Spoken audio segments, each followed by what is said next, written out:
अच्छा जी, अब ये क्वेश्चन है और इस क्वेश्चन में सबसे पहले मेथड देखेंगे कि क्या लगेगा, फिर आगे फार्मूले पे बात करेंगे। सबसे पहले तो आप मेथड सोचें कि क्या हो सकता है, बताएंगे क्या कहते हैं, कैसे करेंगे। Area of the circle with radius 4r, area कैसे निकलेगा उसका, 4r वाला है, ठीक है। यानी आप देखो कि इसमें से सिंपल सी बात पूछी है, मैं साथ फार्मूला मेंशन कर रहा हूँ। एरिया ऑफ सर्कल का एक्चुअल फार्मूला हो जाएगा पाई आर स्क्वायर। अब इस क्वेश्चन में जो रेडियस है वो दिया हुआ है 4r, तो जब आप इसका स्क्वायर ओपन करेंगे तो 16 पाई आर स्क्वायर आ जाएगा। तो ये लेंगे, इसका आंसर तो बन जाएगा 16 pi are square. Area of the shaded tree, यानी शेडेड पोर्शन का एरिया बताना है, ये कैसे निकलेगा। मेथड बताए, फार्मूला बाद में देखेंगे। शेडेड एरिया कैसे, यानी पूरा सर्कल बड़ा है, उसका रेडियस क्या है, फुल सर्कल है रेडियस r एंड 4r, यानी छोटे का स्मॉल r है, बड़े का 4r। तो पूरे सर्कल में से क्या करेंगे, माइनस पूरे सर्कल का एरिया लेंगे, तो शेडेड एरिया है ना, तो आप पूरे सर्कल का एरिया लेंगे, कोई लेंथ को लेंथ से माइनस नहीं करना, पूरे सर्कल का एरिया। तो उसमें से छोटे सर्कल का एरिया माइनस हो। अब देखो छोटे सर्कल का एरिया क्या आएगा, इसका तो पाई आर स्क्वायर आ जाएगा क्योंकि इसका रेडियस ही आ रहा है। बड़े सर्कल का एरिया हमने ये ले लिया है, तो शेडेड एरिया कैसे निकलेगा, 16 pi are square minus pi are square, कितना आंसर आ गया, 15 पाई आर स्क्वायर। मैंने आपको कल भी ये बात बताई थी कि जिस टाइम हमने शेडेड एरिया निकालना होता है तो उसका सबसे जो सही अप्रोच होती है कि आप ओवरऑल पूरे सर्कल का एरिया लें, यानी पूरी फिगर के, तो उसमें से अनशेडेड को माइनस करें। फिर जब आपको ये समझ आ जाए तो आप देखें वो शेप कौन सी है, उसका फार्मूला लगाएं। हमने कल जब ये वाले काम किए थे तो यहाँ पे देखिए कि एरिया ऑफ शेडेड में बताया था कि एरिया बिग सर्कल, यानी जो भी फिगर आई थी, minus area of shaded part हमने किया था। अब बाकी सारे फार्मूलाज हैं, इन फार्मूला को बेहतर है कि अपने पास रखें ताकि जहाँ हेल्प की जरूरत पड़े वहां से इसको देख लें, लेकिन इस फार्मूलों को याद करना है, ये पेपर में लिखे हुए नहीं मिलते। अच्छा, लास्ट पार्ट है total length of inner and outer as of shaded region, यानी वो ये कहना चाह रहा है कि आप बता दें पेरीमीटर ऑफ शेडेड रीजन, वो ये जानना चाह रहा है। जी ऐसे प्लस करेंगे, क्या क्या चीज प्लस होगी, हाँ, यानी शेडेड रीजन की बाउंड्रीज कौन कौन सी हैं, एक 4r वाले रेडियस की है और एक r वाले रेडियस की है ना, r वाले दो, यानी इसका मतलब है इसमें हमें जिस चीज पे तवज्जो देनी है, एक तो ये वाला सर्कल है, ठीक है, ये फाइंड करना है, और उसके बाद फिर दूसरा सर्कल ये वाला है कि ये दो सर्कल जो है ना इनकी हमने बाउंड्रीज फाइंड करनी है। अच्छा, सर्कल की बाउंड्री को किस फॉर्मूले से फाइंड करते हैं, याद है किसी को, 2 पाई आर, ठीक है, तो इसका मतलब ये हुआ आपने 2 पाई आर। अब अच्छा, बड़े सर्कल का रेडियस क्या है, तो 4r हो जाएगा, प्लस छोटे सर्कल का रेडियस है आर है, तो इसका सर्कमफेरेंस क्या बनेगा, तो 2 पाई आर, ये आर ही रहेगा। तो इसमें हमने ये चीज रखी थी। अब आप फार्मूले भी याद करें कि सर्कमफेरेंस का फार्मूला होता है 2 पाई आर, तो जो आर है वो सर्कल के मुताबिक आ जाएगा, जो उससे रेडियस दिया होगा वो आप ले लें, और इसको सॉल्व करें तो कितना आता है, 10 पाई आर आता है। ठीक हो गया, बात समझ आई। ओके, आगे चल लीजिए। अच्छा, अब वो कह रहे हैं कि a square ABCD of side 8 has another square PQRS drawn in side, लें जी, ये आ गया। इसको अब आप देखें जी कि कैसे सॉल्व करेंगे। ठीक है, तो ये स्क्वायर है, इसकी एक साइड की लेंथ 8 है, स्क्वायर ऑफ साइड 8, यानी ये टोटल जो है ना यहाँ से लेकर यहाँ तक 8 है जी। आप सोचें ना ट्राइंगल बन गया तो क्यू आर, अगर लेंथ ट्राइंगल तो वो हाइपोटेन्यूज बनता है। अगर आप इस लेंथ को 4 कहेंगे तो ये 4 है, तो ये भी 4 है, ये 90 डिग्री है क्योंकि स्क्वायर है, तो पाइथागोरस लगाएंगे तो ये कितना आ जाएगा, 32 स्क्वायर रूट, यानी 4 अंडर रूट 2 आ रहा है, ये आ रहा है। तो सबसे पहले तो calculate the length of P Q, P Q की लेंथ का मतलब है कि सारी जगह पे ये 4 है तो ये भी 4 है, तो सेम आ जाएगा, यानी 4 अंडर रूट 2 आ जाएगा। अच्छा, एरिया ऑफ स्क्वायर क्या होगा, 32, क्योंकि उससे ये कहा है कि ये जो इन साइड पी क्यू आर है ये भी, ये P Q R the mid point है पी स्क्वायर दिस वन। अगर आप चेक करें कि ये लेंथ 32 है तो ये भी 32 लेंथ आ रही है, ठीक है, इसका मतलब है इसके सामने ये भी 32 आ जाएगी और ये भी 32, ये स्क्वायर बन गया। तो स्क्वायर का फॉर्मूला होता है लेंथ इंटू लेंथ, अगर एक लेंथ 32 है तो दूसरी भी लेंथ 32 है, उसका स्क्वायर करेंगे तो 32 आ जाएगा, तो 32 के साथ ये वाला आंसर आ जाएगा। ठीक होगी जी, बात आसान सा था, इसमें कोई मसला नहीं था, थोड़ा सा आपने वर्किंग करनी थी, यहाँ से लेकर यहाँ तक कितना है, 6 हो गया। तो इसका मतलब है यहाँ पे कितना होना चाहिए। अब मैं यहाँ डॉट लगाऊं तो यहाँ कितना होना चाहिए, 3 और 3। ठीक हो गया। ये सर्कल कितना सर्कल है, 1/4 क्वार्टर सर्कल हो गया। इधर कितना है, अच्छा अगर क्वार्टर सर्कल हो जाए, यानी इसका मतलब है कि ये जो बड़ा सर्कल है, बड़ा सेमी सर्कल है, इसका रेडियस कितना है, πr² डिवाइड बाई 4 क्या हो गया, क्वार्टर सर्कल हो गया। उसमें से इसको माइनस कर दें, ये क्या है, हाफ। इसका रेडियस कितना है, 3 है ना। अब ये देखो, ये जो मैंने लाइंस लगाई हैं, मैं इसका रेडियस पूछ रहा हूँ।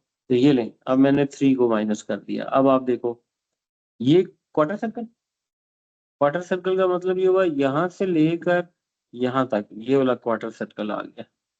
ठीक हो गया जी, ये क्वार्टर सर्कल आ गया। थोड़ा सा मैं इसको इस तरह कर दूं ताकि आपको, ये क्वार्टर सर्कल।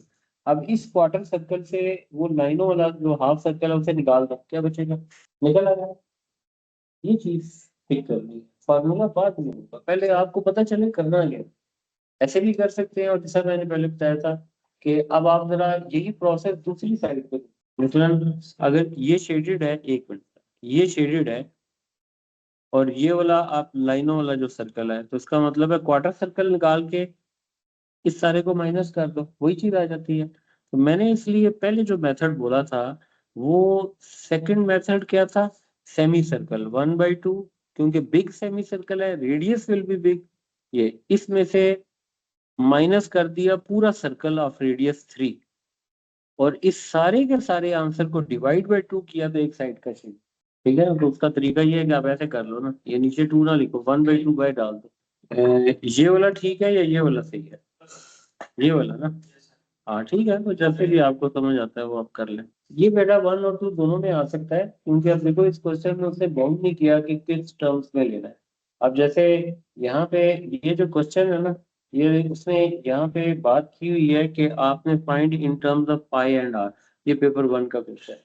अब ये अगर पेपर 2 में आ जाए तो आप कैलकुलेटर यूज करके डेसिमल में आप, इसलिए पेपर 1 पेपर 2 के कॉन्सेप्ट बिल्कुल सेम है, इसमें कोई ऐसा नहीं होगा कि कॉन्सेप्ट चेंज हो जाएंगे। तो कॉन्सेप्ट वही चलेंगे, आपने बस उसको देखना है कि अप्लाई कैसे करना है। Okay, find the perimeter of shaded region. आप देखो कि जो शेडेड रीजन है ना, बस उसी को आपने, मसलन अब ये देखें कि this is the shaded region, इसका पेरीमीटर ले सकते हैं अगर आप इसकी बाउंड्रीज फाइंड कर लें।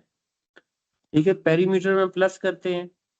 आप बताएं कि इसकी बाउंड्री में क्या क्या आ रहा है, ये 6 आ गया, और ये क्या चीज है, ये बाउंड्री है। ये बाउंड्री कैसे निकल सकती है, वो एक क्वार्टर सर्कल बन रहा है, 2πr तो हो गया सही, यानी इस 6 के साथ 2πr पूरे सर्कल का सर्कमफेरेंस निकलेगा, क्योंकि हमने इसको ये 90 लगाया, क्वार्टर सर्कल है, क्वार्टर सर्कल का मतलब डिवाइड बाई 4 हो जाएगा, तो ये लेंथ निकल आई। अच्छा, अब दूसरी बारी आएगी इस लेंथ की, कि अगर हम इस लेंथ को भी फाइंड कर लें, ये लेंथ क्या है, बराबर लगने से नहीं आंसर आता। अब यहाँ फार्मूला चाहिए ना, तो फार्मूले का नाम ले लें, फार्मूला बेशक याद ना हो तो आपने ये लेंथ है क्या, ये देखें हाफ सर्कल है ना। तो हाफ सर्कल का मतलब क्या होगा कि आपने, और ये है भी आउटर बाउंड्री है, आउटर बाउंड्री में होता है 2πr, और इस सर्कल का रेडियस ये है। हमें हाफ चाहिए तो डिवाइड बाई 2 कर दें, 2 को 2 से कैंसिल कर दें, ये 2 2 था और 2 3 था। अब ये देखो, ये बचता है 3π, इधर भी बचता है 3π। अगर पेपर 1 का क्वेश्चन हो जाएगा तो 6π आ जाएगा। अगर आप पेपर 2 में भी सिर्फ 6π लिख देते हैं तो मसला कोई नहीं है, तब भी ये अंडरस्टैंडेबल है। ठीक है, तो अगर वो पेपर 1 में आप 6π लिख के छोड़ देते हैं या उसे डेसिमल, तब भी चल जाएगा। Diagram show the part of the fan. और ये लीजिए, अब एक और मुसीबत आ गई है। अब इस मुसीबत को हल करेंगे, इसका शेडेड एरिया निकाल। इसमें कौन कौन सी शेड्स इन्वॉल्व है बताएं, सर्कल है और सेक्टर है। ठीक है, माइनर भी नजर आ रहा है, मेजर भी आ रहा है, वाइट वाला बड़ा। ठीक है, अब आप सोचें जरा क्या करते हैं। ये एंगल 40 है, ये कितना है, ये कितना है, स्ट्रेट लाइन पे कितना एंगल होता है, यस ये स्ट्रेट लाइन है ना, 180 है, तो ये कितना आ गया, 140 हो गया। ठीक हो गया। अच्छा, इसको नंबरिंग कर लेते हैं, अगर मैं इसे 1 कह दूं, ये फाइंड करते हैं। अब जितना ये एरिया है 1 वाला, ये वाला, आपके ख्याल में ये भी वही है, ठीक हो गया, यानी 1 एरिया निकालेंगे मल्टीप्लाई बाय 2 करेंगे तो हो जाएगा पूरा। ये निकाल लें, अब जितना ये एरिया है, क्या ख्याल है, ये भी उतना नहीं है, सही हो गया। इसका मतलब है आपको क्या करना है कि area of figure 1 plus area of figure 2, इसमें माइनस करने की जरूरत तो कहीं नहीं है ना, कॉन्शियलिट पार्ट है तो सारा प्लस होगा। अब अगर आप ये 1 को फाइंड करें और 2 टाइम कर दें तो दोनों विंग्स का आ जाएगा। अच्छा, 2 जो सेक्टर है जहाँ 2 लिखा हुआ है मैंने, इसका एरिया निकालें और इसे 2 मल्टीप्लाई करेंगे वो भी आ जाएगा। तो इसका मतलब है कि ये फिगर आ गया ना, कि हमें समझ तो आ गया करना कहते हैं। अब हम ये देखेंगे कि जो फिगर 1 है इसका एरिया किस फॉर्मूले का है। कल आप लोग ने फॉर्मूला लिखे थे, तो मैंने शीट भी शेयर की, वहां से देख के मुझे बता दो कौन सा फॉर्मूला है। Multiply by pi are square area के साथ क्या है 40 ओवर 360 और 2 पाई रेडियस। अब एक और प्रॉब्लम आ गया, व्हाट इज रेडियस फिगर 1 का। 6 से छोटे सर्कल का है, 6 तो यहाँ से लेकर देखो ये लिखा हुआ है यहाँ तक है, ठीक है, 6 तो ये वाला आ रहा है, तो इसलिए 6 का तो मसला नहीं है। इसका 12 और 6 18, ये 18 रेडियस आ जाएगा, ये 18 आ गया प्लस। अच्छा, ये कितनी शेप है, 2 शेप्स है, मल्टीप्लाई बाय 2 कर दिया। अब ले यहाँ पे फिगर 2, इसका क्या फॉर्मूला आएगा, 140 डिवाइडेड बाय 360 मल्टीप्लाई बाय पाई, और रेडियस क्या है इसका 6 स्क्वायर, और कितने सेक्टर है, एक ये और एक ये, मल्टीप्लाई बाय 2। अच्छा, ये पाई आर स्क्वायर आएगा ना, एरिया है ना, पाई आर स्क्वायर है, यस पाई आर स्क्वायर। ठीक हो गया जी, ओके। अच्छा चलें, ये तो खैर सारों को आता होगा। एरिया ऑफ ट्रेपेजियम का क्या फार्मूला है, ठीक है, find the area of trapezium in terms of x, simplify, निकालें जी इसको, इन टर्म्स ऑफ एक्स है।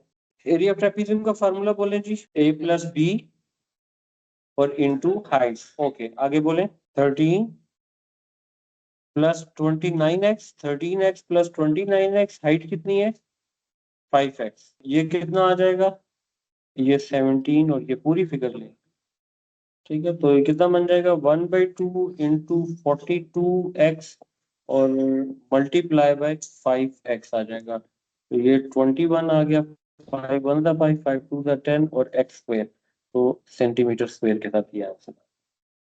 ठीक है जी, अच्छा जी, पहला पार्ट करें जी, उसमें ट्राइंगल उसमें ले सकते हैं, इसके अलग लेके फिर इसको लेके प्लस करते हैं, तो वैसे भी आप पूरी सम ऑफ ले रहे हैं तो ट्रेपेजियम लग गया, एबीसीडी पूरा ट्रेपेजियम है ना, तो आप पूरी ये दो साइड्स पैरेलल है सम ले लें, ठीक है, तो उससे लंबे स्टेप करना चाहे तो उसको यहीं से करिए। अच्छा जी, पेरीमीटर ऑफ द गार्डन जी, बताएं जी, 2L क्या है, पेरीमीटर क्या होता है, सम ऑफ आउटर बाउंड्री। अब ये गार्डन है, गार्डन की आउटर बाउंड्री पे जाना है, ये 16 इंच साइड है, आउटर बाउंड्री पे आप देखें कि क्या बनेगा, सेमी सर्कल बन रहे हैं, ठीक है, एक सेमी सर्कल का बताएं जरा, मतलब आपने यहाँ से लेकर यहाँ तक की लेंथ लेनी है, ये कितनी आएगी। अच्छा, यानी ये बनता है 2 पाई आर कितना है 8 है, तो ये तो 2 पाई आर पूरे सर्कल का फार्मूला होता है, ये क्या है हाफ है, तो डिवाइड बाय 2 करेंगे, कितने सेमी सर्कल है, तो अगर मैं मल्टीप्लाई बाय 4 कर दूं तो मसला हल हो जाता है, ठीक है, 2 1 था 2 2 था, और ये वाला 32 पाई, इसका आंसर आ जाएगा in metres. Okay, area of the garden भी निकालना है, अब एरिया भी निकालना है, अब आप बताएंगे एरिया कैसे निकलेगा। यानी ये फिगर 1 आ गई, ये भी सारी एक ही जैसी हैं, तो आप एक का पहले एरिया निकाल लें पाई, और इसका रेडियस आ गया 8, और क्योंकि हाफ सर्कल है, कितने हाफ सर्कल है तो मल्टीप्लाई बाय 4 हो गया, तो अभी सिर्फ इतना एरिया आया है, ये ये ये और ये ले, अभी सिर्फ इतना एरिया है, प्लस करना पड़ेगा। ये अंदर कौन सी शेप है, स्क्वायर का एरिया कैसे निकलता है 16 इंटू 16, आगे वर्किंग करके इसका आंसर ले सकते हैं, टोटल आ रहा है 158 बाई 128 5 प्लस 256। ले जी, ये आज तक का यहाँ पे काम हो गया। अब मैं इसको मैं PDF में करके आपको सेंड कर रहा हूँ।